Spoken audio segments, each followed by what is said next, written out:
Brielle Carter never expected her kindness to change her life forever. One rainy night, she rescues a wounded man in an alley, only to discover he's Dominic Faizan, a billionaire with dangerous enemies. But as secrets unravel, so do undeniable feelings. Can love bloom in the shadows of the past? Before we get into the story, comment below where in the world you are watching from today. The rain pounded against the windows of Sunshine Diner as Brielle Carter wiped down the last table of her shift. Her back ached, and her swollen feet throbbed in her worn-out sneakers. At 7 months pregnant, the double shifts were getting harder, but she didn't have a choice. The bills wouldn't pay themselves. "You sure you don't want me to drive you home, honey?" Rose, the older waitress with kind eyes and silver-streaked hair, asked as she counted her tips. Brielle forced a smile. "It's just a few blocks. The rain's letting up anyway." "That baby of yours needs a mama who takes care of herself," Rose said, patting Brielle's shoulder. "You're working too hard." "I'm fine," Brielle insisted, though they both knew it was a lie. Nothing had been fine since Derek walked out 4 months ago, claiming he wasn't ready for fatherhood. He'd emptied their joint account on his way out, leaving her with nothing. "But a pile of bills and a baby on the way. At least take my umbrella," Rose insisted, pressing it into her hands. Outside, the night air was cool against Brielle's face. She pulled her thin jacket tighter around her belly and started the walk, home to her one-bedroom apartment. The streetlights cast yellow pools on the wet pavement, and the rain had indeed slowed to a drizzle. She was halfway home when she heard it, a groan coming from the alley between the laundromat and the pawn shop. Brielle froze. In this neighborhood, strange noises at night were best ignored. "Keep walking," she told herself, "don't get involved." But the sound came again, followed by a weak "help." Brielle hesitated, clutching her purse tighter. This was exactly how people got mugged, or worse. But what if someone was really hurt? Cautiously, she peered into the alley, Rose's umbrella gripped tightly like a weapon. A man lay crumpled against the brick wall, one arm wrapped around his midsection.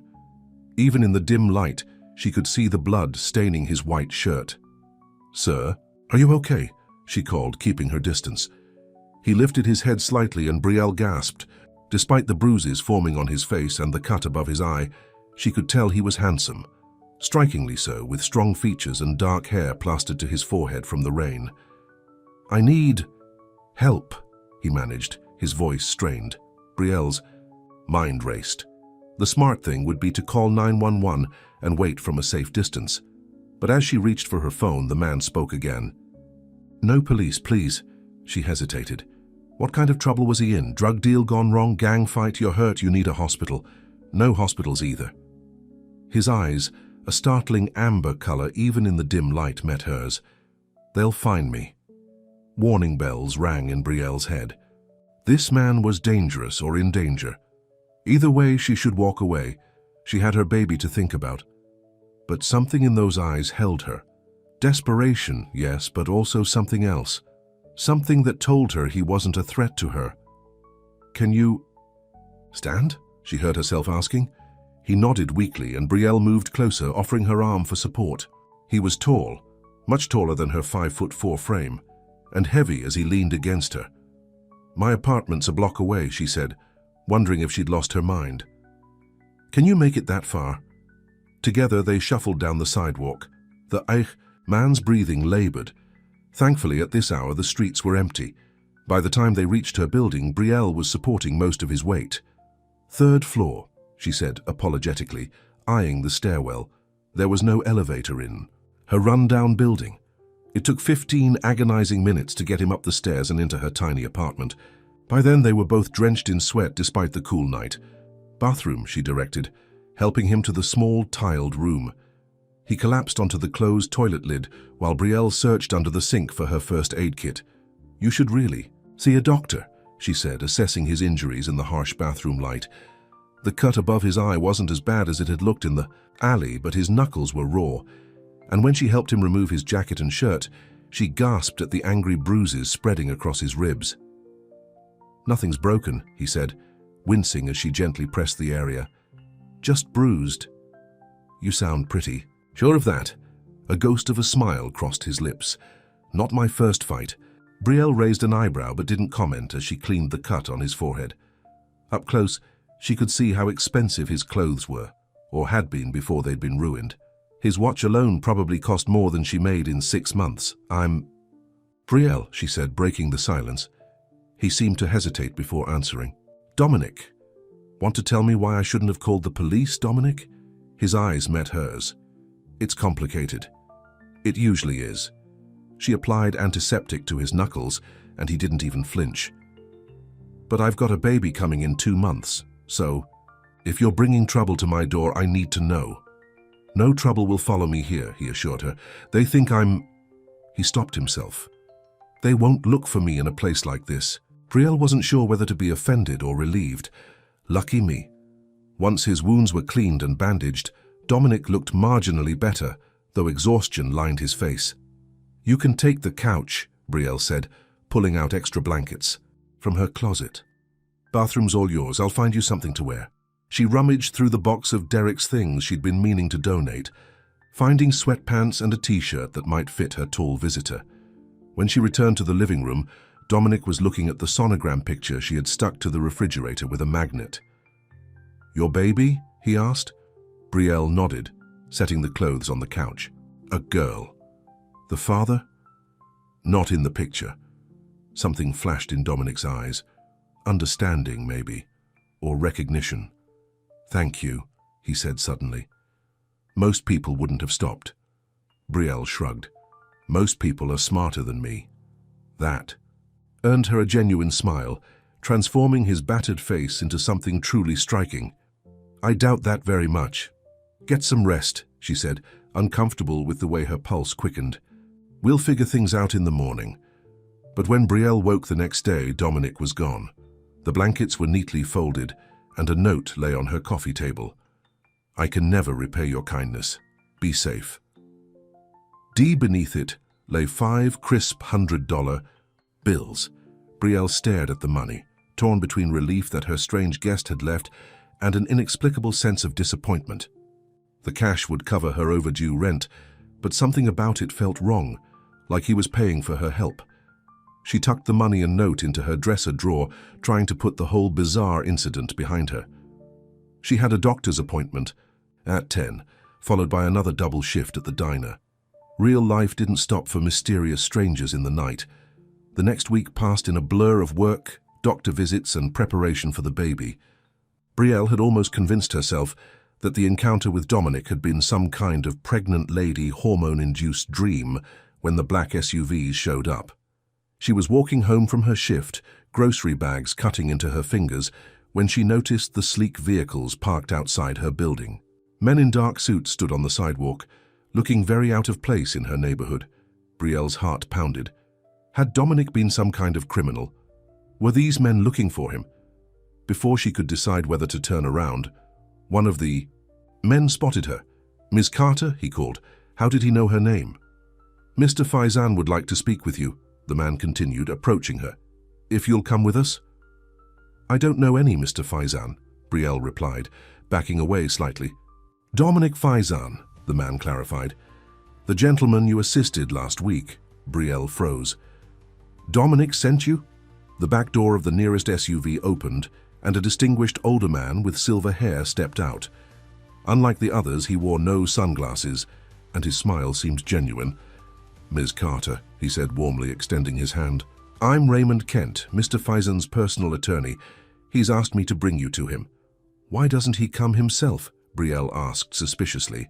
He wanted to, Raymond assured her, but given the circumstances of your previous meeting, he thought, it might be better to send me first, I promise you. He means no harm.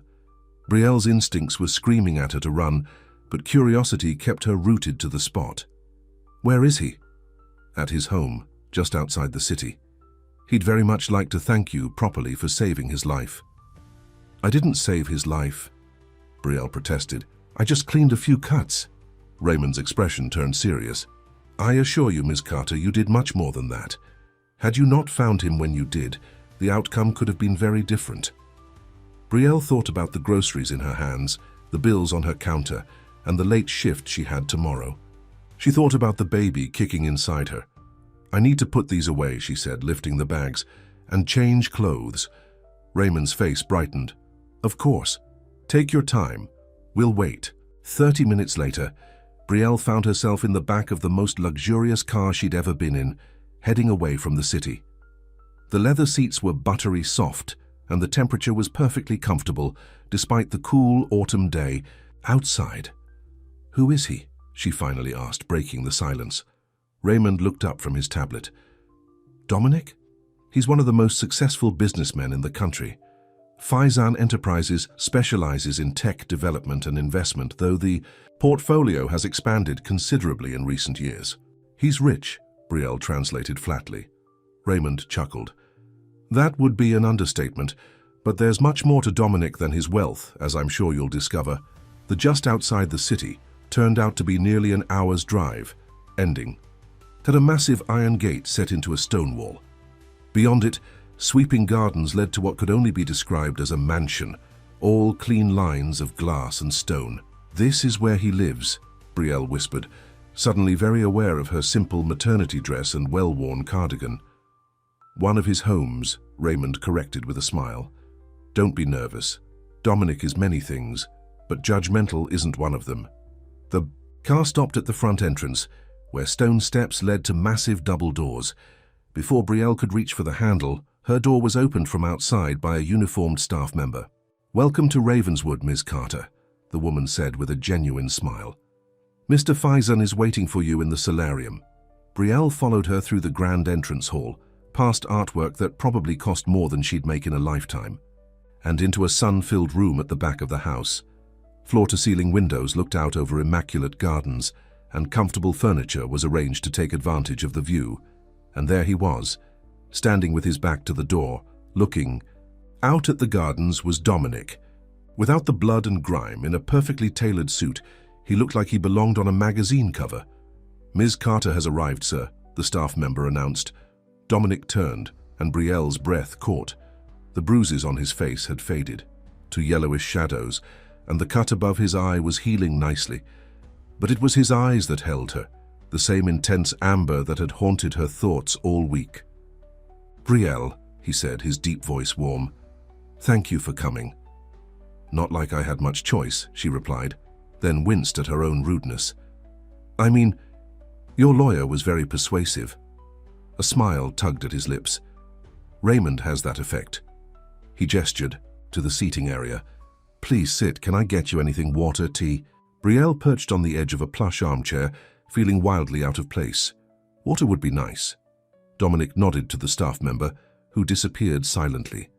Then he sat across from Brielle, studying her with an intensity that made her both nervous and strangely flattered. You're looking well, he said. How are you feeling and the baby? We're fine, Brielle said. Look, Mr. Faizan.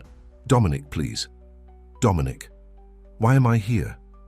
If it's about the money you left, it's not about the money, he interrupted gently. It's about what you did for me. You saved my life, Brielle. She shifted uncomfortably. I helped a stranger in need. Anyone would have done the same. No, he said firmly. They wouldn't. I laid in that alley for nearly an hour before you came along. Plenty of people passed by, some even looked right at me. You were the only one who stopped. The staff member returned with water and what looked like tea for Dominic. When they were alone again, he continued, I owe you everything, and I've spent the past week trying to figure out how to repay that debt. There is no debt, Brielle insisted. I don't want anything from you. Dominic leaned forward, his eyes earnest. Even so, I'd like to help you. Raymond told me a little about your situation. You had me investigated. Brielle interrupted, anger flashing through her. I needed to find you, Dominic said calmly. And yes, I wanted to know who my savior was. Is that so wrong? Brielle stood, her water untouched. I should go. Dominic rose as well, a hint of desperation in his voice. Please, just hear me out. I'm not offering charity, Brielle. I'm offering an opportunity. Something in his tone made her pause. What kind of opportunity? A job. Here at Ravenswood. The position comes with living quarters, full benefits including comprehensive health care, and a salary that I think you'll find more than fair." Brielle's eyes narrowed. "What kind of job?" "Estate management," Dominic said smoothly. "Overseeing the household staff, coordinating events, managing the day-to-day operations of Ravenswood." "I'm a waitress," Brielle said flatly. "I have no experience managing an estate." "You have life experience," Dominic countered. "Intelligence, resourcefulness, and clearly excellent judgment under pressure. The rest can be learned." Brielle crossed her arms over her baby bump. "And what would be expected of me in return for this opportunity?" Dominic's eyes widened slightly, then narrowed as he understood her implication. "Nothing of that nature," he said, his voice cool. "Despite what you may think, I don't make a habit of buying people, Ms. Carter." Brielle had the grace to blush. "I didn't mean—" "Yes, you did," he interrupted. "And while I understand your suspicion, I assure you, my offer is just that, an offer, one you're free to refuse." The tension between them crackled like electricity. Brielle knew she should walk away.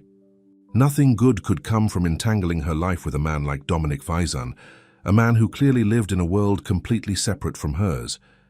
But the thought of returning to her cramped apartment, to the endless double shifts and the mounting bills made her heart sink. "I need time to think," she said finally. Relief flashed across Dominic's face. "Of course. Take all the time you need." He reached into his jacket and pulled out a business card. "My personal number. Call me when you've decided." As Raymond drove her back to the city, Brielle stared out the window, the business card clutched in her hand. She'd come to say no to whatever Dominic was offering, to close this strange chapter and return to her normal life. Instead, she found herself wondering what it would be like to accept. "He's a good man," Raymond said suddenly, breaking the silence. "Better than most who have his kind of wealth and power." "You work for him," Brielle pointed out. "You'd hardly say otherwise." Raymond smiled. "I've worked for many wealthy individuals over my career, Ms. Carter. Believe me when I say that Dominic Faizan is different." He paused, then added more quietly, "And I've never seen him look at anyone the way he looked at you today." Brielle's cheeks warmed, and she turned back to the window, watching as the manicured estates gave way to suburbs, then to the familiar, crowded cityscape. By the time they reached her apartment building, she'd made her decision. "Raymond," she said as he opened her door, "would you tell Dominic I'll take the job?" The older man's face broke into a wide smile. "I'll tell him," he promised. "He'll be very pleased." As the black SUV pulled away, Brielle stood on the sidewalk, one hand resting on her belly. "I hope I'm not making a mistake," she whispered to her unborn daughter. "But maybe just this once we should take a chance." Moving to Ravenswood happened quickly. Within 3 days of accepting Dominic's offer, Brielle found herself in a spacious suite on the mansion's east wing. A bedroom, sitting area, and private bathroom larger than her entire apartment had been. "This can't be right," she said, as Maria, the housekeeper, showed her around. "These are guest quarters, not staff accommodations." Maria smiled warmly. "Mr. Faizan specifically requested you have this suite. He said to tell you that as estate manager, you should have appropriate accommodations." Heat crept up Brielle's neck. "I haven't even started the job yet." "He has great confidence in you," Maria replied simply. She gestured to a door at the far end of the sitting room. "That will be the nursery. Mr. Faizan has arranged for it to be furnished next week. He wanted to consult you on the details first." Brielle's mouth fell open. A whole room just for the baby? In her apartment, she'd squeezed a second-hand crib into the corner of her bedroom. The thought of a proper nursery brought unexpected tears to her eyes, which she quickly blinked away. "Please thank him for me," she managed. After Maria left, Brielle sank onto the edge of the plush bed, overwhelmed by how drastically her life had changed in less than a week. Her few possessions barely filled a quarter of the massive closet. The baby clothes she'd carefully collected were now neatly folded in drawers, looking pitifully small against the rich wood. A knock at the door pulled her from her thoughts. "Come in," she called, expecting Maria again. Instead, Dominic himself entered, looking more casual than she'd seen him before, in dark jeans and a light blue button-down shirt with the sleeves rolled up. The bruises on his face had faded further, and the cut above his eye was now just a thin line. "I hope you're finding everything to your satisfaction," he said, remaining near the door as if sensing her need for space. "It's too much," Brielle replied honestly. "The job, the suite, all of it. I wasn't expecting this level of luxury." Dominic's expression softened. "I know this is a big adjustment, but I meant what I said about the position being important. Ravenswood needs proper management, and the accommodations reflect that." "And the nursery?" Brielle challenged. "Is that standard for all your staff?" A small smile played at his lips. "I admit that's a special consideration. But surely you can't object to your daughter having her own space." Put that way, Brielle couldn't argue. Still, the nagging feeling that this was all too good to be true persisted. "When do I start my actual duties?" she asked. "Monday," Dominic replied. "That gives you the weekend to get settled. Raymond will bring the employment contract tomorrow for you to review and sign." "What happened to you?" Brielle asked suddenly. "That night in the alley. You never explained." Dominic's expression closed slightly. "A business disagreement that turned physical. Nothing for you to worry about. Most business disagreements don't end with someone beaten and left in an alley," Brielle pointed out. Dominic met her gaze evenly. "In my world, sometimes they do. But that part of my life will never touch you here, I promise." The intensity in his amber eyes made her heart flutter unexpectedly. Brielle looked away, uncomfortable with her reaction to him. "I should let you rest," Dominic said, moving toward the door. "Your prenatal appointment is scheduled for tomorrow at 11. The car will be ready at 10:30. Brielle frowned. "How did you know I had an appointment?" "I didn't," he admitted. "But you mentioned at our last meeting that you were due for one soon. I took the liberty of arranging for you to see the best obstetric team in the state." "I already have a doctor," Brielle protested. "A perfectly good one covered by my insurance." "And now you have better doctors covered by better insurance," Dominic replied smoothly. "Part of your benefits package." Before she could argue further, he added, "Of course, if you prefer your original doctor, that can be arranged as well. I just thought—" He stopped, and for the first time, uncertainty flickered across his confident features. "I just wanted to ensure you and the baby had the best care possible." The genuine concern in his voice softened Brielle's resistance. "Thank you," she said quietly. "That's very thoughtful." Dominic nodded, that brief vulnerability replaced by his usual self-assurance. "Dinner will be served at 7 in the small dining room. Maria will show you the way, unless you'd prefer to dine in your suite tonight." "The dining room is fine," Brielle said, hoping she wasn't making a mistake. Being alone with Dominic unsettled her in ways she wasn't ready to examine. After he left, Brielle spent the afternoon exploring her new quarters and unpacking her meager belongings. By the time Maria came to escort her to dinner, she felt slightly more grounded, though still out of place in this world of wealth and privilege. The small dining room turned out to be anything but, with a table that could easily seat 12 and windows overlooking the now darkened gardens. Dominic was already there, standing when she entered. "You look lovely," he said, pulling out a chair for her. Brielle had changed into the nicest dress she owned, a simple navy blue maternity dress that she'd worn to baby showers and doctor's appointments. Compared to the elegant surroundings, she felt woefully underdressed. "Thank you," she murmured, taking her seat. Dinner was served by a silent staff member, a delicate soup followed by perfectly cooked fish with roasted vegetables. Brielle tried not to show how overwhelmed she felt by the formality of it all. "Tell me about yourself," Dominic said as they ate. "Raymond's report covered the basics, but I'd like to hear it from you." Brielle raised an eyebrow. "There's not much to tell. I grew up in foster care, aged out of the system at 18, worked my way through community college waiting tables and then met Derek." She took a sip of water. "We got married when I was 24. I got pregnant at 27. He left 4 months ago. End of story." Dominic's expression darkened at the mention of her husband. "And this Derek, he provides no support?" "He emptied our bank account on his way out," Brielle said, the old anger stirring. "Said he'd contact his lawyer about child support, but I haven't heard from him since." "Would you like me to have Raymond look into it?" Dominic offered. "Child support is your daughter's right," Brielle shook her head. I don't want anything from Derek, not anymore. Dominic studied her for a moment, then nodded, respecting her decision. What did you study in college? Business administration, Brielle replied. I wanted to open my own restaurant someday. She gave a small, self-deprecating laugh. So much for that dream. Why not? Dominic asked. It still seems possible to me. Reality got in the way, Brielle said, resting a hand on her rounded belly.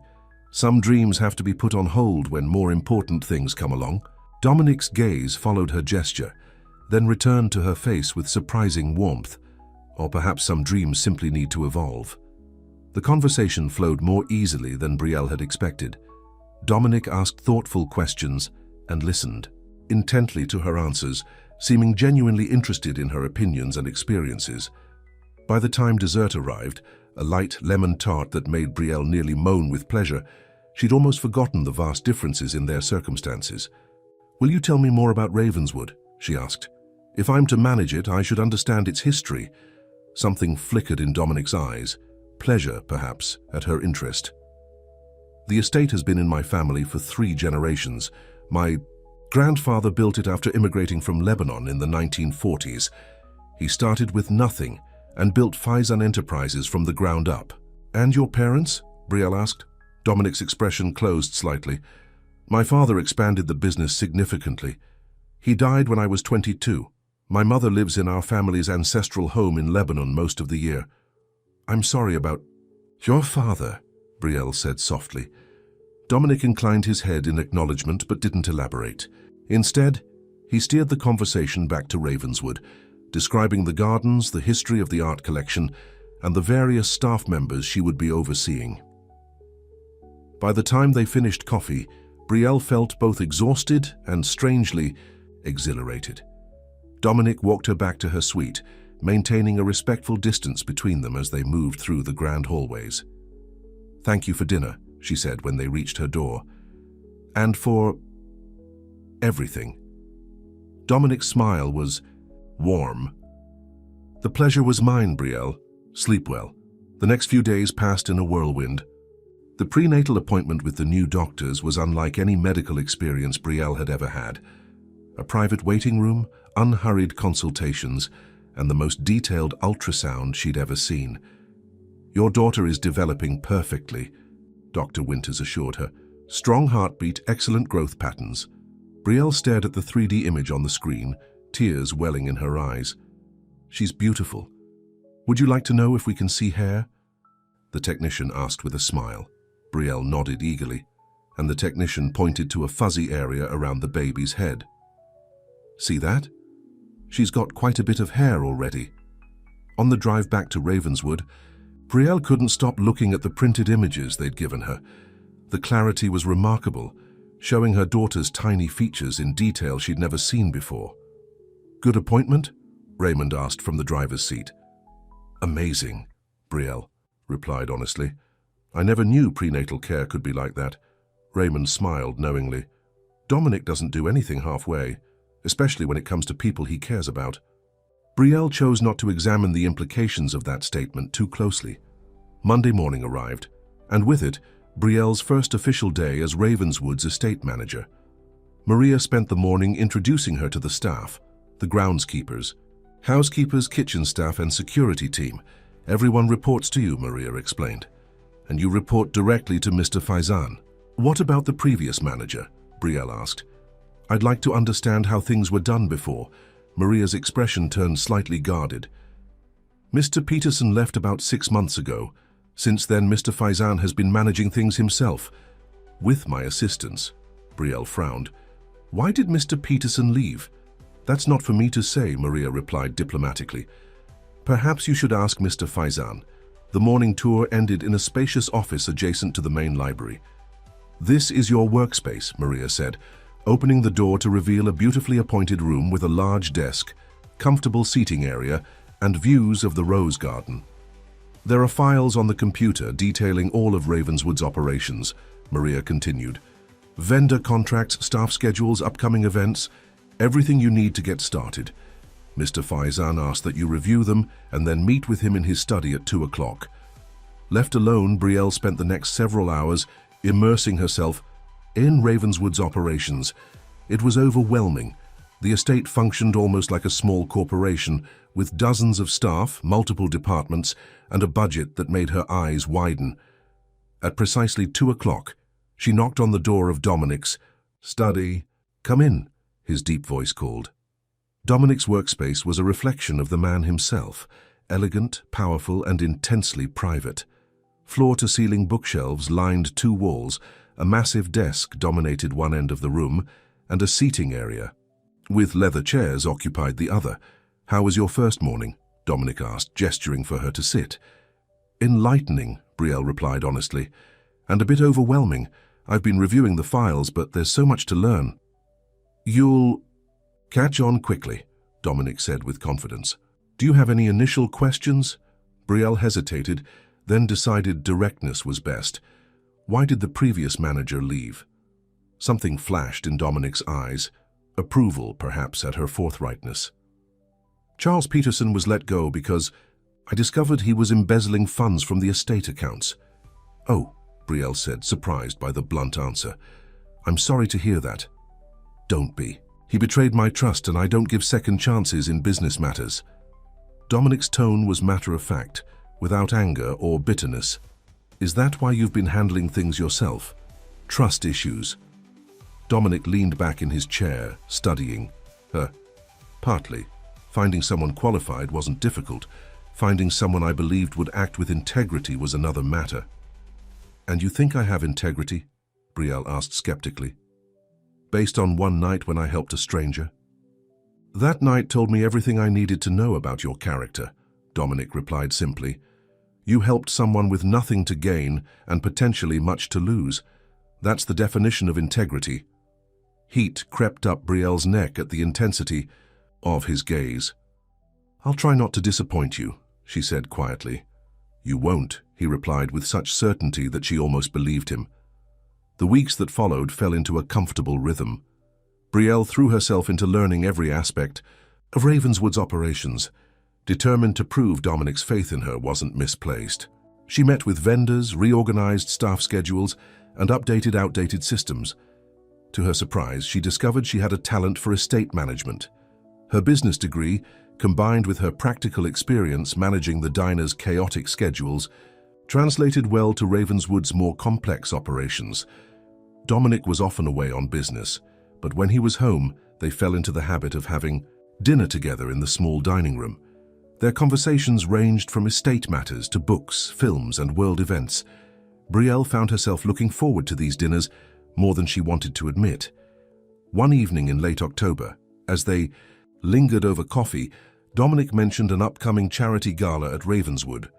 "The Faizan Foundation holds an annual fundraiser for children in foster care," he explained. "This year's event is in 2 weeks." Brielle nodded, making mental notes. "I'll need to coordinate with the catering staff and ensure the ballroom is prepared." "Yes, but that's not why I'm mentioning it," Dominic said, a slight hesitation in his voice. "I'd like you to attend, as my guest, not as staff." Brielle's heart skipped. "I don't think that would be appropriate." "Why not?" "Because I work for you," she pointed out. "It would blur the lines." Dominic's expression was unreadable. "The lines between us have been blurred from the beginning, Brielle." She couldn't argue with that. From the moment she'd helped him in that alley, their relationship had defied conventional definition. "Besides," he continued, "as estate manager, you should be familiar with the social aspects of Ravenswood as well. Consider it part of your professional development." Put that way, it was hard to refuse. "I don't have anything suitable to wear," she said weakly. Dominic smiled, knowing he'd won. "That can be easily arranged." The next day, a personal stylist arrived at Ravenswood with racks of designer maternity wear. Brielle protested the extravagance, but Dominic was insistent. "The gala is black tie," he explained. "You'll be meeting some of the most influential people in my social and business circles. Consider it an investment in Ravenswood's reputation." In the end, Brielle selected a midnight blue gown with an empire waist that draped elegantly over her 8-month baby bump. When she looked in the mirror, she barely recognized herself. The night of the gala arrived, and Ravenswood was transformed. Lights illuminated the gardens, Valet attendants managed the stream of luxury vehicles arriving at the front entrance, and staff in formal attire guided guests through the grand hall to the ballroom. Brielle supervised the final preparations from behind the scenes, comfortable in her role as manager. But as the clock approached 8, anxiety set in. Soon she would step out of that role and into something far less defined. A knock at her suite door startled her from her thoughts. When she opened it, Dominic stood there in a perfectly tailored black tuxedo that made her breath catch. "You look stunning," he said, his eyes warming as they took in her appearance. "Thank you," she replied, suddenly shy. "You clean up pretty well yourself." Dominic offered his arm. "Shall we?" The ballroom was filled with elegantly dressed guests when they arrived. Brielle felt the curious glances as Dominic guided her through the crowd, his hand resting lightly at the small of her back. "Dominic, there you are," a cultured female voice called. A tall, willowy woman in a red gown approached, air-kissing Dominic's cheek before turning curious eyes to Brielle. "Aren't you going to introduce me to your friend? Victoria, this is Brielle Carter, Ravenswood's new estate manager. Brielle, this is Victoria Winters, an old family friend." Victoria's perfectly arched eyebrows rose slightly. "Estate manager? How interesting." Her tone suggested it was anything but. "And in your condition, too. How dedicated." Before Brielle could respond, Dominic's arm slid around her waist in a gesture that was both protective and possessive. "Brielle has been a revelation," he said, his voice carrying a warning that even Victoria couldn't miss. "Ravenswood has never run more smoothly." Victoria's smile tightened. "How fortunate for you both." She turned to Brielle. "Do be careful, my dear. Dominic has a habit of collecting strays, but his interest rarely lasts." With that parting shot, she glided away, leaving an uncomfortable silence in her wake. "I apologize for Victoria," Dominic said quietly. "She's always been territorial, even though we've never been more than friends." "It's fine," Brielle said, though it wasn't.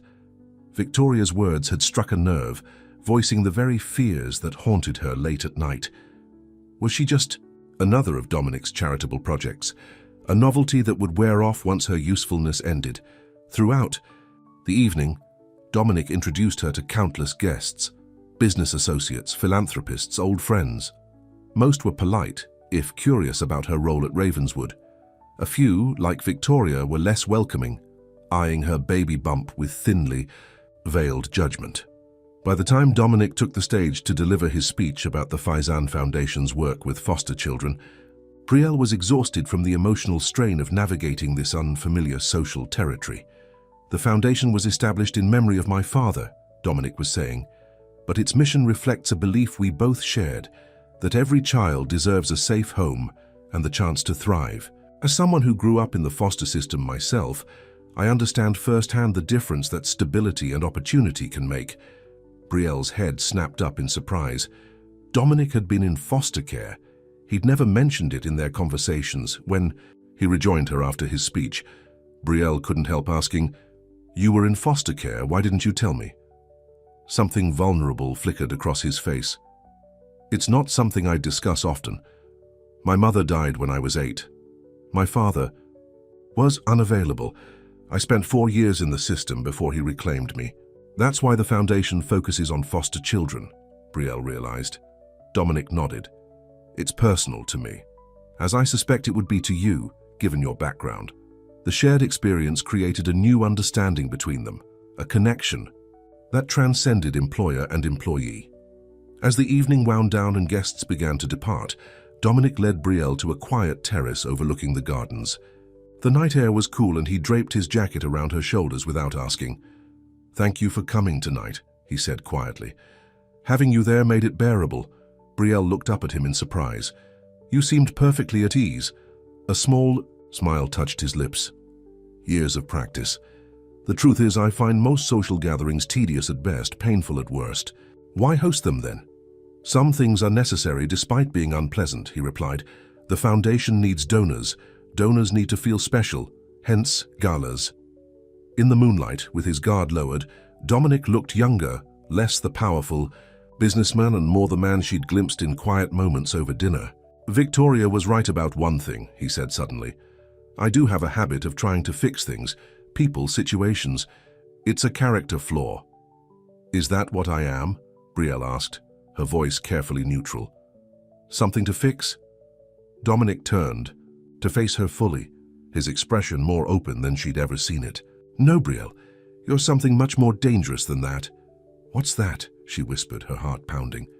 Before he could answer, a sharp pain lanced through Brielle's abdomen, making her gasp and double over. Brielle? Dominic's voice was sharp with concern. What is it? I don't know, she managed through gritted teeth. Something's wrong. Another pain hit, stronger than the first, and she felt a warm gush of fluid down her legs. My water broke, she said, panic rising. But it's too early, I still have 3 weeks.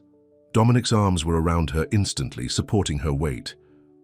It's going to be all right, he said with a calm that belied the worry in his eyes. We need to get you to the hospital. As he helped her through the now empty ballroom, Brielle clung to his solid presence, fear making her limbs tremble. Don't leave me, she whispered, as another contraction gripped her. Dominic's arms tightened around her. Never, he promised.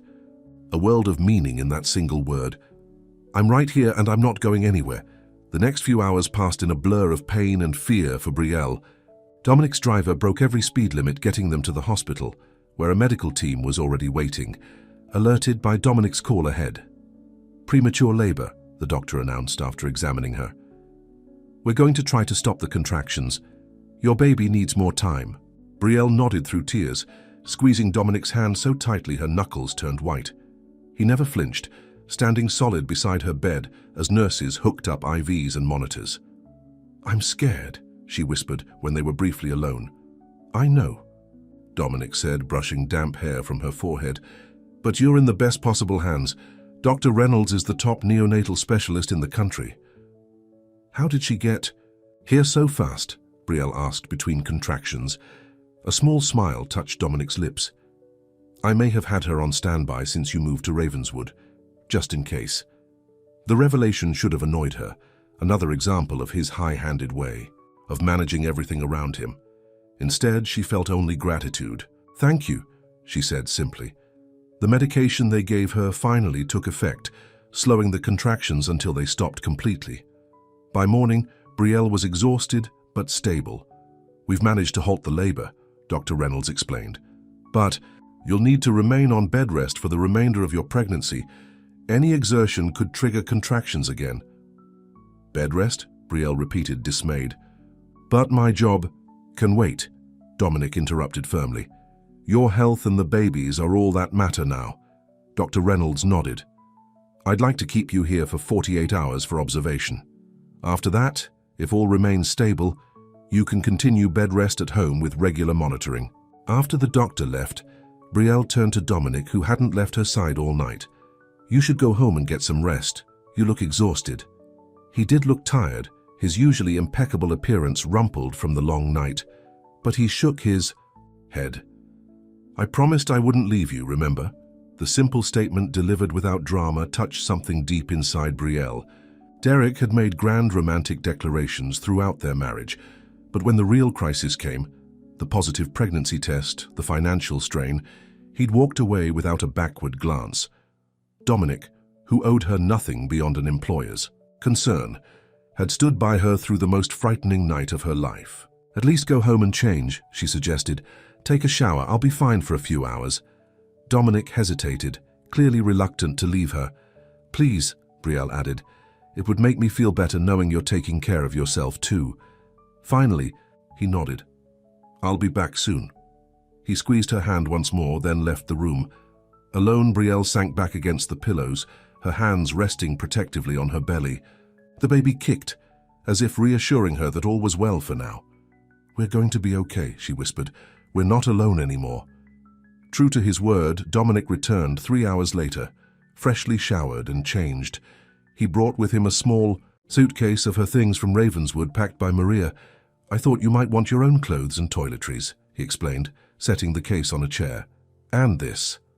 He pulled out her worn copy of What to Expect When You're Expecting that had been on her bedside table.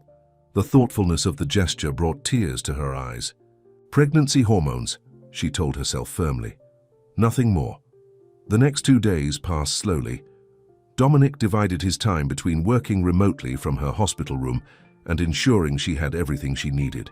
He fielded calls from the staff at Ravenswood, made arrangements for her temporary absence, and kept the doctors updated on her condition. On the morning of her release, Brielle brought up the concern that had been nagging at her. "I can't go back to Ravenswood," she said. "Not as the estate manager, not with bed rest. It's not fair to you or the staff." Dominic looked up from his tablet. "What are you suggesting?" "I should find my own place," she said, though the thought filled her with dread. "I can't take advantage of your kindness indefinitely." Dominic's expression darkened. "You're not going anywhere, Brielle.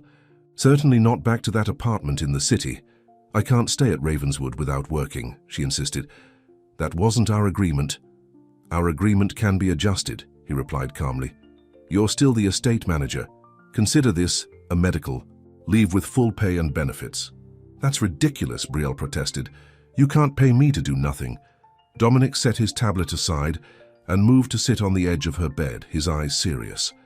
"Listen to me very carefully. Your job is waiting for you when you're ready to return to it.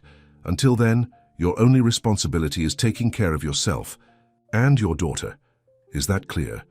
The intensity in his gaze made argument impossible. Brielle nodded slowly. "Good," he said, his expression softening.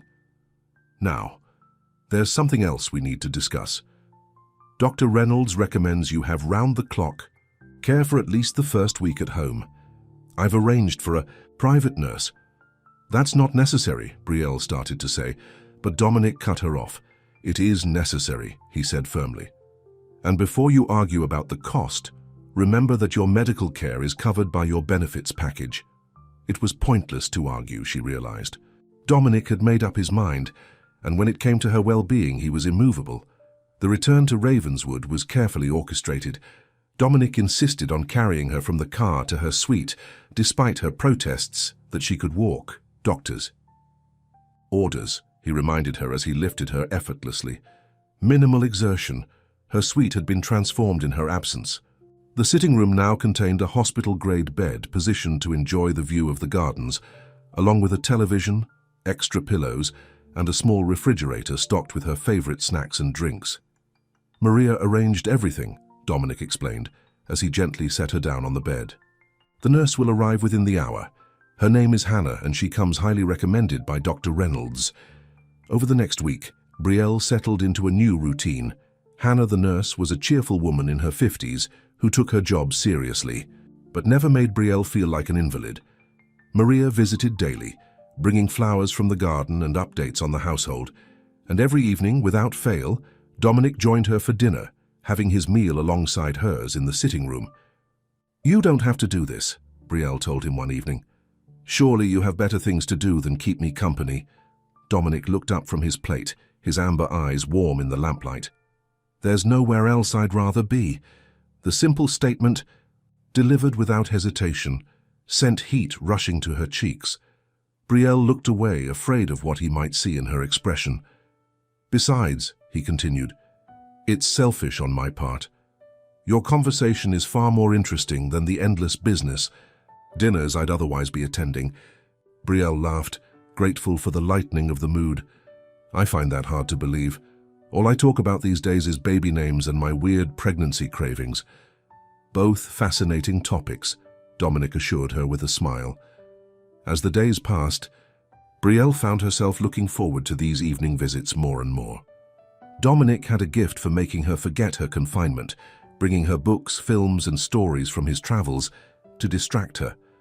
Sometimes he worked quietly while she napped, his presence comforting even in silence. Other times they talked for hours, their conversations ranging from childhood memories to dreams for the future.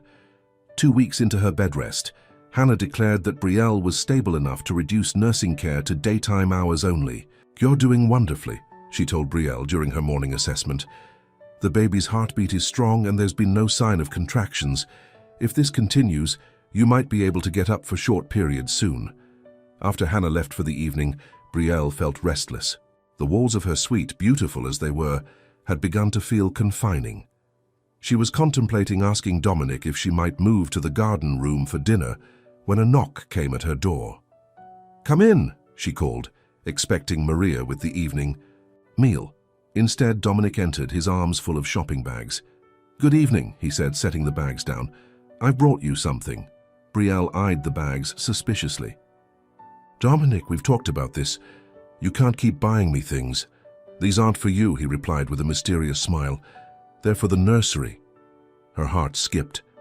With everything that had happened, she'd almost forgotten about the room adjoining her suite that was to be her daughter's. "May I?" Dominic asked, gesturing to the connecting door. At her nod, he opened it and flipped on the light, revealing a space that took her breath away. The room had been painted a soft seafoam, green with white trim and gauzy curtains that filtered the evening light. A beautiful white crib stood against one wall, a matching changing table and dresser against another. A plush rocking chair sat in the corner next to a small bookshelf already filled with children's books. "When did you do this?" Brielle asked, tears filling her eyes. "It's been in progress since before—" Dominic hesitated. "Before the gala. I wanted it to be ready for you." He opened one of the shopping bags, pulling out a stuffed elephant. "I may have gone overboard on toys." The sight of the powerful Dominic Faizan, billionaire businessman, holding a plush elephant with an almost shy expression, melted something inside Brielle that had been frozen since Derek's betrayal. "It's perfect," she whispered, brushing away tears. "All of it." Dominic's face brightened and he proceeded to show her the rest of his purchases: tiny clothes, soft blankets, a mobile for the crib with stars and moons that glowed in the dark. "I wasn't sure about the theme," he admitted, "but the saleswoman assured me that green was gender neutral, and you'd mentioned once that you loved the ocean." The fact that he'd remembered such an offhand comment made weeks ago during a casual dinner conversation touched her deeply. "I do love the ocean," she confirmed. "It's beautiful, Dominic, thank you." He sat on the edge of her bed, suddenly serious. "There's something else I've been wanting to discuss with you." The shift in his tone made Brielle nervous. "What is it?" "I'd like to set up a trust fund for your daughter," he said, "to ensure her future is secure no matter what." Brielle stiffened. "No." Dominic looked taken aback by her vehemence. "May, I ask why not?" "Because it's too much," she said firmly. "The job, the accommodation, the medical care, that's already more than I could have hoped for. But a trust fund, that crosses a line." "What line?" Dominic asked, genuinely perplexed. "The line between gratitude and—" "Something else," Brielle replied, not meeting his eyes. "I can't let you become financially responsible for my child. It's not your obligation." Dominic was quiet for a long moment. "What if I want it to be?" The softly spoken question hung in, the air between them loaded with implications neither was ready to voice. "Why?" Brielle finally asked, forcing herself to look at him. "Why would you want that responsibility?" Dominic's amber eyes were intense, vulnerable in a way she'd never seen before. "Because in the short time I've known you, Brielle, you've become important to me. More important than anyone has been in a very long time." Her heart raced. "Dominic, you don't have to say anything," he interrupted gently. "I don't expect reciprocation. I just want you to know that my assistance isn't charity or obligation. It's because I care about what happens to you, both of you." Before she could respond, a sharp pain lanced through her abdomen, making her gasp. Dominic was instantly alert. "What is it? Should I call Hannah?" Brielle shook her head, pressing a hand to her belly. "I don't think so. It was just one pain, probably Braxton Hicks." Even as she said it, another contraction gripped her, stronger than the first. Dominic was already reaching for his phone. "I'm calling Dr. Reynolds." The next hour was a replay of the night of the gala, the rushed trip to the hospital, the flurry of medical activity, the fear written plainly on Dominic's face as he held her hand through each contraction. This time, however, the medication didn't stop the labor. "The baby is coming," Dr. Reynolds announced after examining her. "She's early, but at 36 weeks her lungs should be developed enough. We'll have the NICU team standing by just in case." The hours that followed were the most intense of Brielle's life. The pain was overwhelming, but Dominic never left her side, his steady presence anchoring her through the worst of it. "You're doing wonderfully," he murmured, wiping her forehead with a cool cloth. "You're the strongest person I've ever known." "Brielle, gripped his hand, drawing strength from his unwavering support. "I'm glad you're here," she admitted between contractions. "I don't think I could do this alone." Dominic pressed a gentle kiss to her knuckles. "You're not alone, Brielle. Not anymore." Finally, after what seemed like endless pushing, a thin cry filled the delivery room. "She's here," Dr. Reynolds announced, lifting a tiny, squirming bundle. Small but mighty, but they placed the baby on Brielle's chest, and the world seemed to narrow to just the three of them, Brielle, her daughter, and Dominic, who stood watching with an expression of wonder. "She's perfect," Brielle whispered, counting tiny fingers and toes. Despite the early arrival, her daughter seemed healthy, her cry strong and indignant. "What will you name her?" Dominic asked softly. Brielle looked down at the tiny face, already showing signs of her own features. "Lily," she decided. "Lily Grace Carter." "It's beautiful," Dominic said, his voice thick with emotion. "She's beautiful."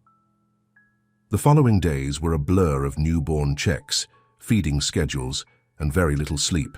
Lily was small, just over 5 pounds, but remarkably healthy. The doctors decided to keep her in the hospital for a week of observation, but all signs pointed to an excellent prognosis.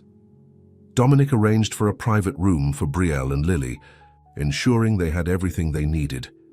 He continued to divide his time between the hospital and Ravenswood, always returning with something new for the baby: a softer blanket, a special stuffed animal, a silver rattle that had been his own as a child. "You need to go home and get some real sleep," Brielle told him on the third night, concerned by the dark circles under his eyes. "Lily and I aren't going anywhere." Dominic shook his head. "I'm fine." "You're exhausted," she corrected, "and you have a business to run. The world doesn't stop because I had a baby. My world did," he said quietly, the simple honesty of the statement leaving her speechless. Before she could respond, a nurse entered with Lily, freshly changed and ready for her feeding. Dominic stood to leave, giving them privacy. "Would you like to hold her first?" Brielle asked impulsively. Dominic hesitated, something like fear flickering in his eyes. "I don't have much experience with babies." "There's a first time for everything," Brielle said, taking Lily from the nurse. "Here, sit down." Dominic sat in the armchair beside her bed, and Brielle carefully placed Lily in his arms, showing him how to support her head. His large hands cradled the tiny infant with remarkable gentleness. "Hello, Lily," he said softly, his voice taking on a warmth Brielle had never heard before. "It's nice to meet you properly." Lily yawned, tiny fingers flexing against the blanket, and Dominic's face transformed with wonder. "She knows your voice," Brielle said, smiling at his expression. "You've been talking to her for weeks, even before she was born." Dominic looked up, his amber eyes glistening with unexpected emotion. "Thank you for letting me be a part of this." The sincerity in his voice, the vulnerability in his expression, it was almost too much for Brielle's heart to bear. She'd spent so long protecting herself, refusing to trust or hope after Derek's betrayal. But watching Dominic with her daughter, she felt the walls around her heart crumbling. The moment was interrupted by a commotion in the hallway. Raised voices and the sound of rapid footsteps approached their room. "I don't care about hospital policy," a male voice said loudly. "That's my wife and my baby, and I have every right to see them." Brielle's blood ran cold. She knew that voice. The door burst open, and Derek stood there looking much as he had when he'd walked out 4 months ago. Handsome in a boyish way, with tousled blonde hair and blue eyes that could charm when he wanted them to. "Brielle," he said, his gaze moving, from her to the baby in Dominic's arms, then to Dominic himself. Confusion, then anger crossed his features. What the hell is going on? Who is this guy? Dominic had gone very still, his body shielding Lily protectively. "I believe the better question," he said, his voice deceptively calm, "is who are you?" "I'm her husband," Derek snapped. "Who the hell are you?" "Derek, stop," Brielle said, finding her voice at last. "What are you doing here?" Derek's expression softened, taking on the contrite look she knew all too well, the one he'd used after forgotten anniversaries and unexplained late nights. "I heard you had the baby. I wanted to see my daughter." How did you even know? Brielle asked, her heart racing. Rose at the diner, Derek admitted. I stopped by to see you to apologize. She told me you'd had the baby early. Mr. Carter, a nurse said from the doorway, I need to ask you to lower your voice. This is a maternity ward. Derek nodded, then turned his attention to Dominic, who was carefully handing Lily back to Brielle. Again, who are you? Dominic Faizan, he replied smoothly, standing to his full height, which was several inches taller than Derek. A friend of Brielle's. Something in Dominic's tone, or perhaps his expensive suit and commanding presence, made Derek take a step back. Faizan? As in Faizan Enterprises? The same, Dominic confirmed. Derek's expression changed, calculation, replacing anger. Well, any friend of Brielle's, he extended his hand. Dominic ignored it. I'll give you two a moment, he said to Brielle, his eyes conveying a silent message. I'll be right outside if you need me. After he left, Derek moved. Closer to the bed, peering down at Lily with an expression of genuine wonder. She's beautiful, Brie. She looks just like you. Despite everything, the compliment warmed her. What do you want, Derek? His smile faltered. To see my daughter, to apologize. I was an idiot, Brie. I panicked about becoming a father, about the responsibility. But these past months have been hell without you. The words were exactly what she'd longed to hear during those first awful weeks after he'd left. Now they rang hollow. You emptied our bank account, she reminded him. You left me with nothing when I needed you most. Derek had the grace to look ashamed. I know it was unforgivable, but I want to make it right. He reached for her hand. I want us to be a family, Brie. You, me, and our daughter. Brielle pulled her hand away. Her name is Lily. Lily, Derek repeated, smiling down at the baby. It's perfect. He looked around the private room with its expensive furnishings. So what's the deal with Faizan? How did you end up here? The question held an undertone of suspicion that set Brielle's teeth on edge. Dominic has been very kind to me, she said carefully. He gave me a job and a place to stay when I had nothing, thanks to you. A job? Derek's eyebrows rose.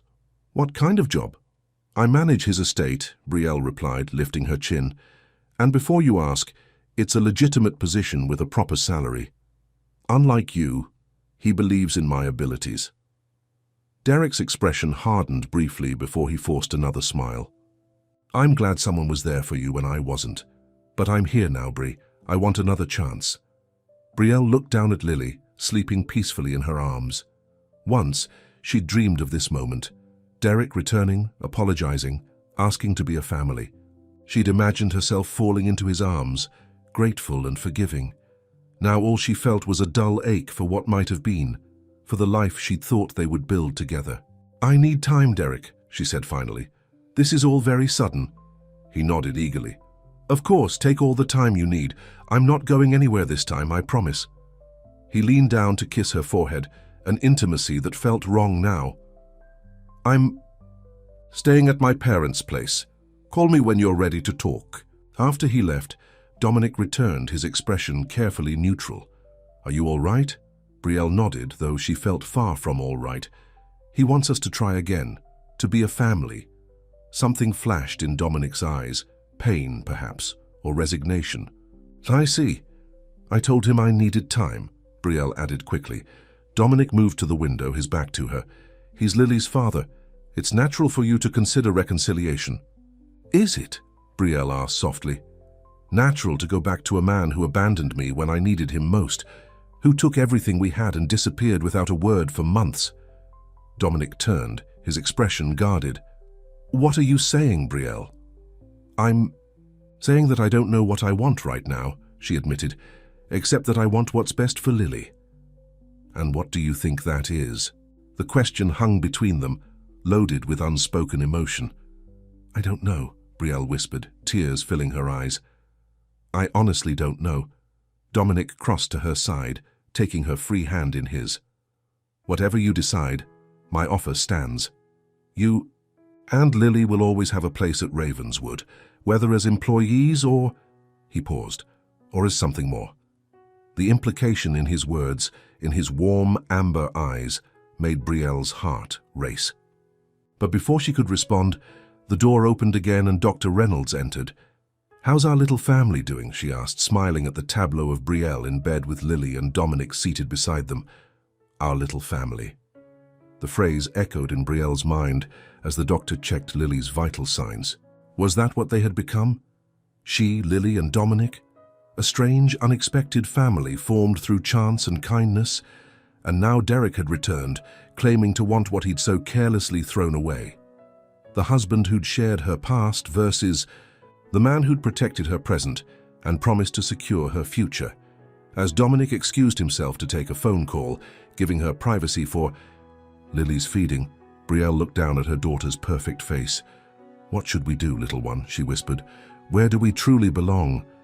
Lily merely yawned, tiny fingers curling around Brielle's thumb in a grip that seemed to say, "Wherever you go, I'll follow. Whatever you choose, I'll trust you." But as Brielle glanced toward the door where Dominic had disappeared, she wondered if the choice was really as simple as it seemed.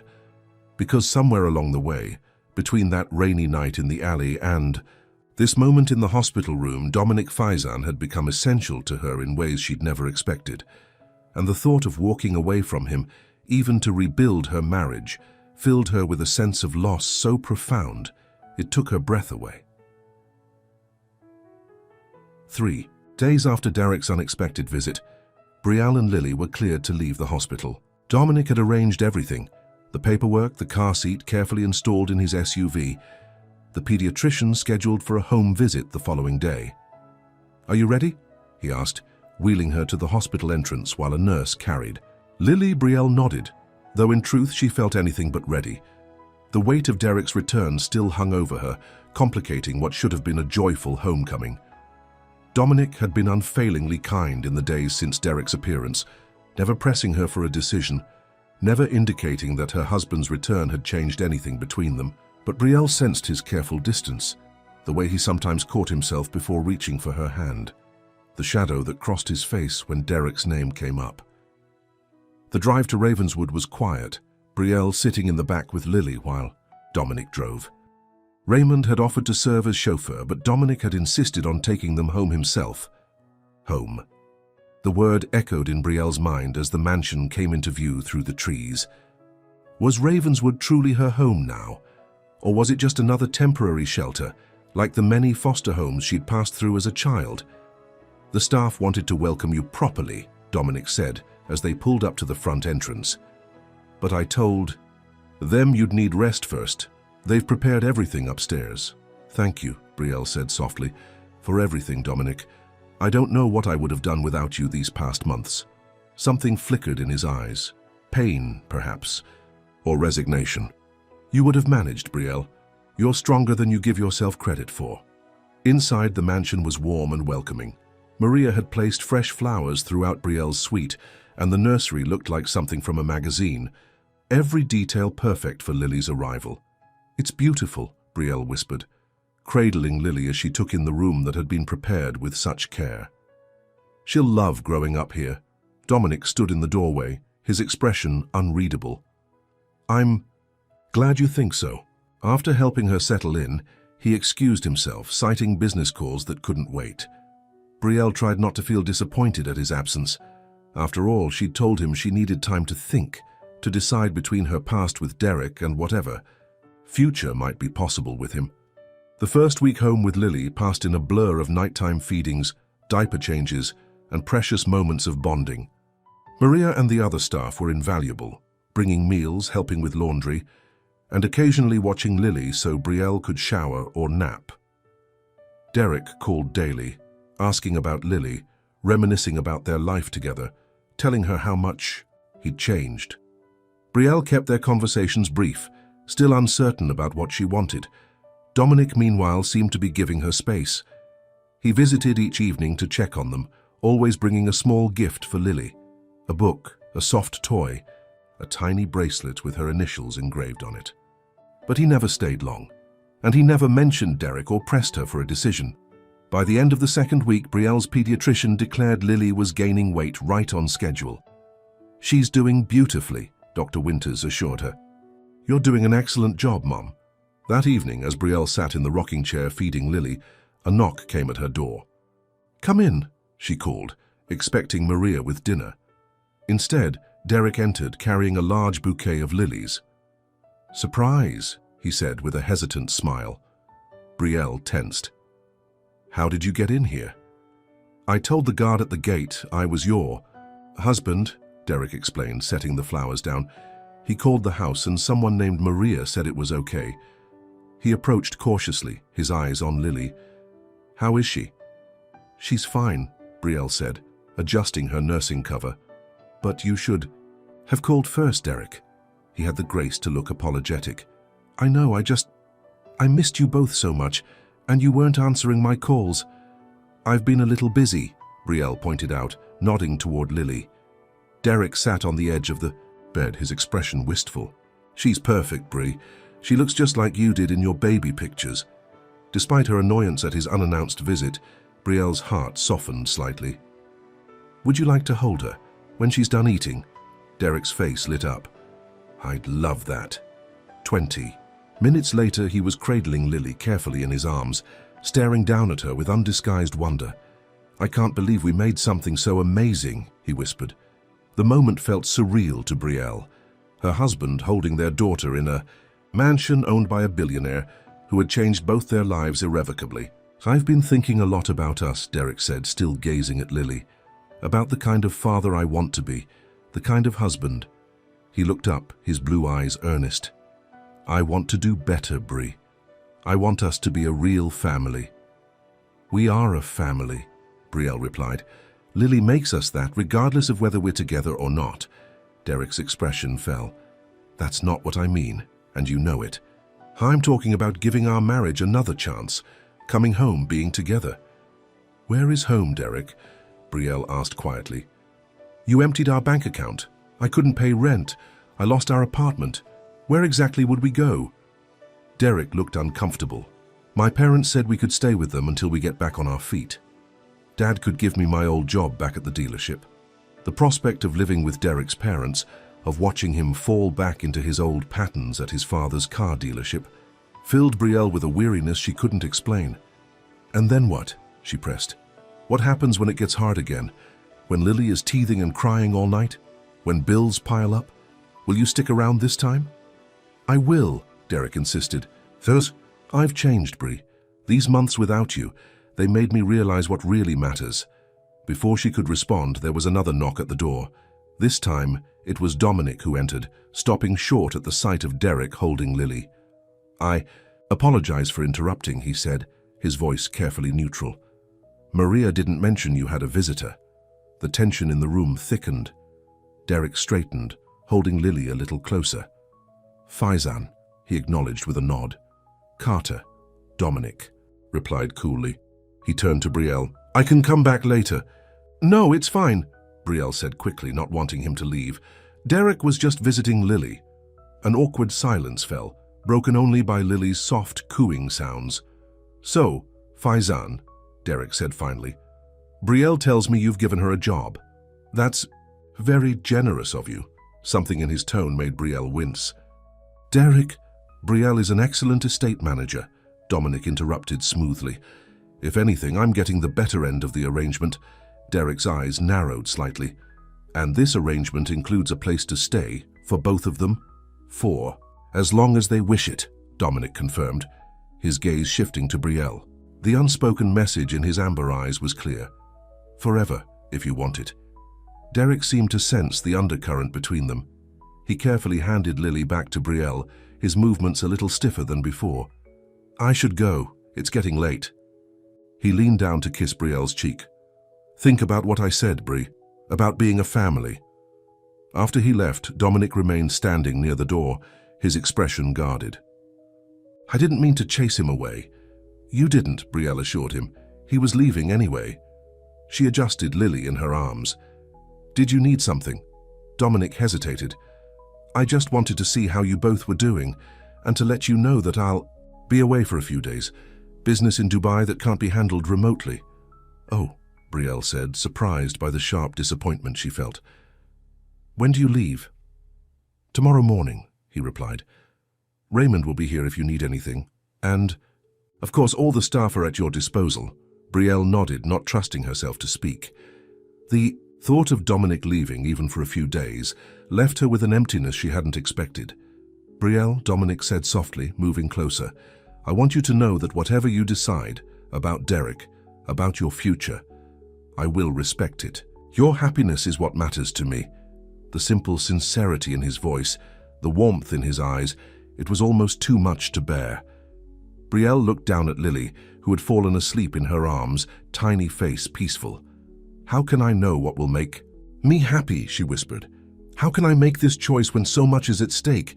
Dominic knelt beside her chair, his hand gently covering hers where it cradled Lily. You'll know, he assured her.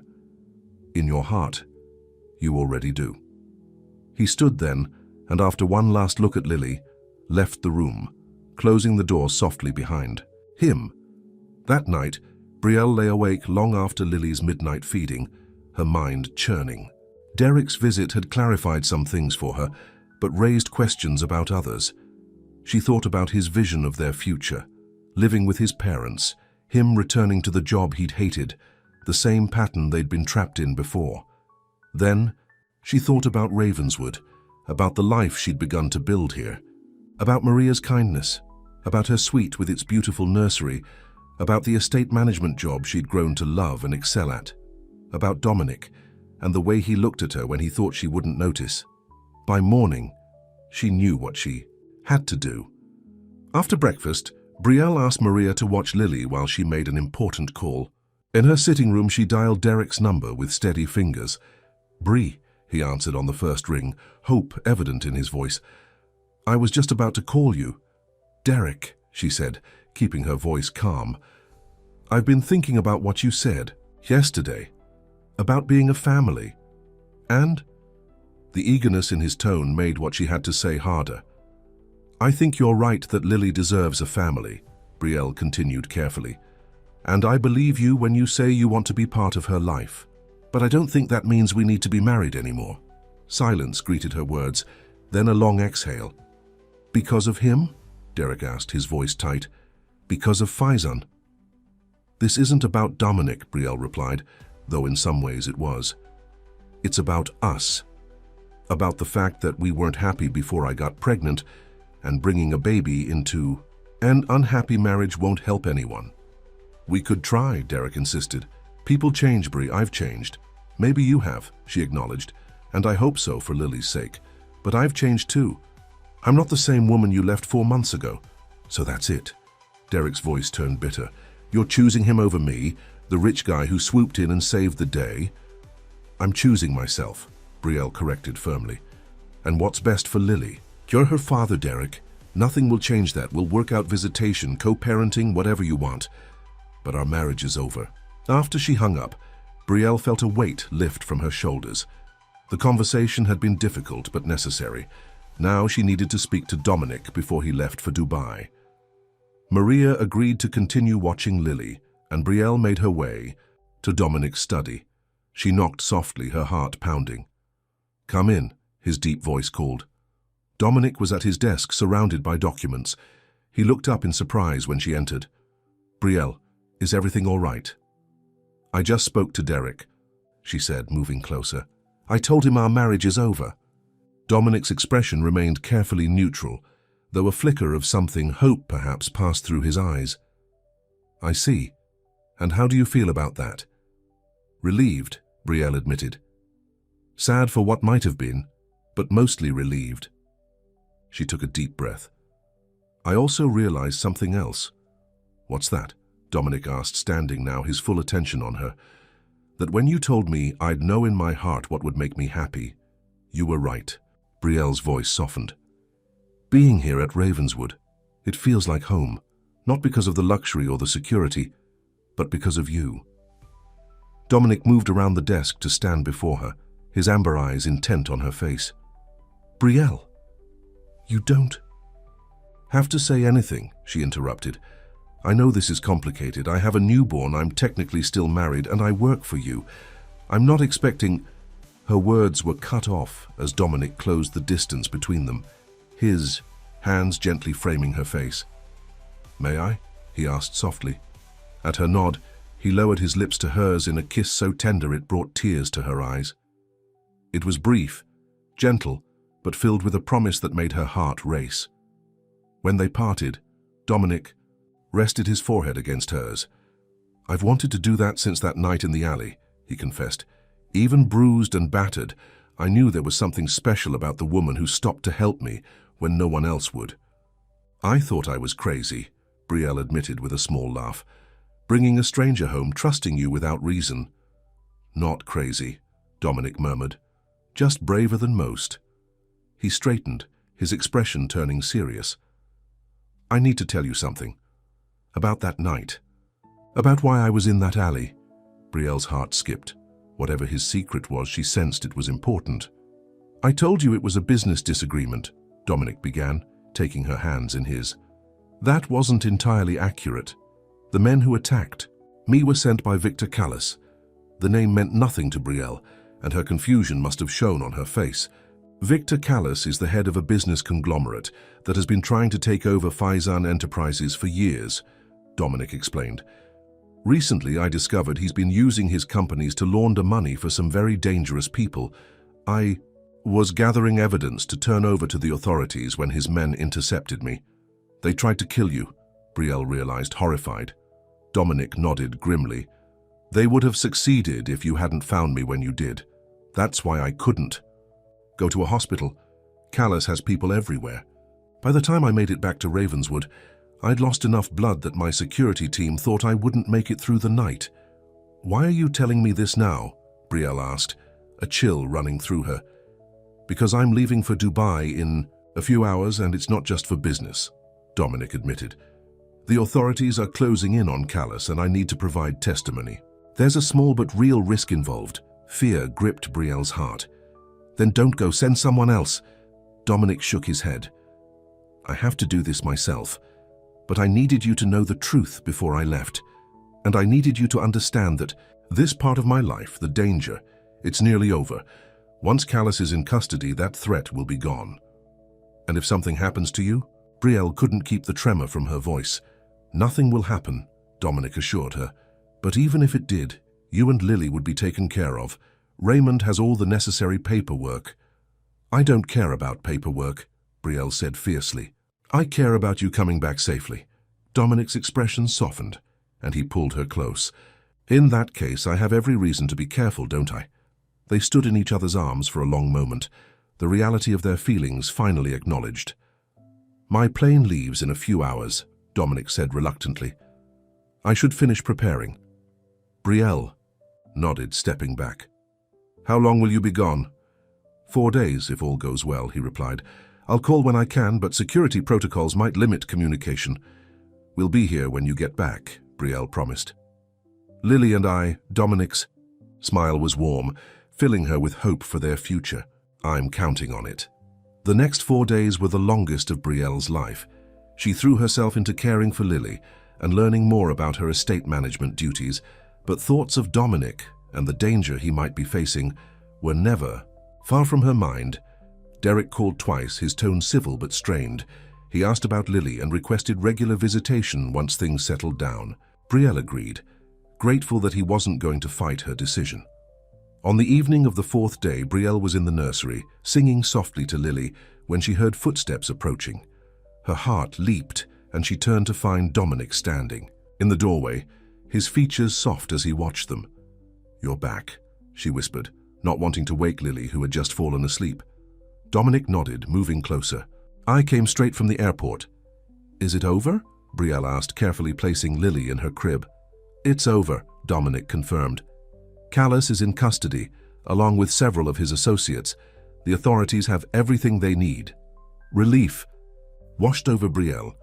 She crossed to him and, without hesitation, wrapped her arms around his waist. "Thank God." Dominic held her close, pressing a kiss to the top of her head. "I missed you. Both of you." "We missed you too," Brielle admitted, looking up at him. Lily kept looking around during tummy time, as if she was searching for someone. Dominic's smile was tender. "May I?" he asked, nodding toward the crib. At Brielle's nod, he moved to look down at the sleeping infant. "She's grown," he marveled. Just in these few days. Babies do that, Brielle said with a smile. They change so quickly. Dominic reached out, gently touching Lily's tiny hand with one finger. To both their surprise, she gripped it tightly in her sleep, holding on with surprising strength. She knows who you are, Brielle said softly. What am I to her? Dominic asked, his voice equally quiet. The question hung in the air between them, loaded with meaning. What was he to Lily? To Brielle herself? Whatever you want to be, Brielle answered honestly. She already loves you, so do I. The words slipped out before she could censor them, but she didn't regret their truth. She did love him, this complicated, generous, strong man who had changed her life in ways she was only beginning to understand. Dominic's eyes widened slightly, then softened with an emotion so deep it took her breath away. I love you too, he said simply. Both of you, more than I thought possible. He carefully disengaged his finger from Lily's grip and led Brielle from the nursery to her sitting room, closing the door partway so they could still hear if she cried. Have something to ask you, Dominic said, taking both her hands in his. Something I've been thinking about since the moment I met you. Brielle's heart raced. What is it? When I was in that alley, dying by inches, I made a promise to myself, Dominic began. I promised that if I survived, I would stop letting fear dictate my life. Fear of betrayal, fear of loss. It had kept me isolated for too long. He paused, his amber eyes intense. Then you came along with your incredible kindness and courage and showed me what I'd been missing. You and Lily, you've become my family in ways I never thought possible. Dominic reached into his pocket and withdrew a small velvet box. Brielle's breath caught. I know it soon, he continued. I know you're still legally married and there are complications to work through, but I want you to know that when you're ready, whether that's months from now or years, this is waiting for you. He opened the box to reveal a stunning emerald ring, the deep green stone surrounded by smaller diamonds. It reminded me of your eyes, he explained softly. Tears filled Brielle's eyes. Dominic! You don't have to answer now, he assured her quickly. This isn't a proposal, not yet, it's a promise. It's a promise that whenever you're ready, I'll be here. You and Lily are my future if you'll have me. Brielle looked down at the ring, then back at the man holding it, the man who had saved her as surely as she had saved him, the man who had given her not just security and comfort, but respect, support and love when she needed them most. I don't need time, she said, her voice steady despite her tears. I know what I want, Dominic. I want a future with you. I want Lily to grow up knowing your kindness and strength. I want us to be a family, a real one. Dominic's face transformed with joy. He slipped the ring onto her finger where it fit perfectly. When your divorce is final, he promised, I'm going to ask you properly. On one knee, with all the romance. You deserve, Brielle laughed softly. I don't need grand gestures, just you. He pulled her close, sealing their promise with a kiss that spoke of all they'd overcome and all that lay ahead. When they parted, Dominic rested his forehead against hers, his eyes shining with a happiness Brielle had never seen before. What are you thinking? She asked, content in the circle of his arms. Dominic smiled, the smile of a man who had finally found his way home. I'm thinking about that night in the alley. How close I came to never knowing you, never knowing Lily. How one small act of kindness changed everything. For both of us, Brielle added softly. From the nursery came a small, indignant cry. Lily was awake and demanding attention. Dominic laughed, a sound of pure joy. Duty calls, he said, taking Brielle's hand. Shall we? Together they went to the nursery, where Lily's cries turned to happy gurgles at the sight of them. Dominic lifted her carefully, cradling her against his chest with practiced ease now. Hello, little one, he murmured. I missed you. Watching them, Brielle felt a sense of rightness, of coming home after a long journey. The path that had brought her here, from that rainy night in the alley to this moment of perfect belonging, had been neither straight nor easy. But standing in this room with the man she loved holding the daughter who had changed both their lives, she knew without doubt that she was exactly where she was meant to be. 6 months later, on a perfect spring day, Brielle stood in the gardens of Ravenswood, surrounded by flowers in full bloom. Lily, now chubby and alert at 8 months old, sat on Maria's lap, wearing a tiny dress that matched her mother's. As the small gathering of friends watched, Brielle walked toward Dominic, who waited beneath an arch of roses, his amber eyes never leaving hers. Raymond stood beside him, beaming like a proud father. When she reached Dominic, he took her hands in his smile brighter than the sun overhead. "You saved my life once," he said softly. "Today I promise to spend the rest of it making you happy." As they exchanged their vows, Brielle thought about all the twists and turns that had led them here. A chance encounter on a rainy night, kindness freely given, a love neither had expected to find. Sometimes she realized the greatest miracles begin with the smallest acts of compassion, and sometimes in saving another we save ourselves. When the minister pronounced them husband and wife, Dominic pulled her close for a kiss that promised a lifetime of tomorrows. Lily clapped her tiny hands in delight, as if she understood the significance of the moment. "Welcome home, Mrs. Faizan," Dominic whispered against her lips, and Brielle smiled, knowing that in his arms, in the family they had created together, she had found the home her heart had always sought.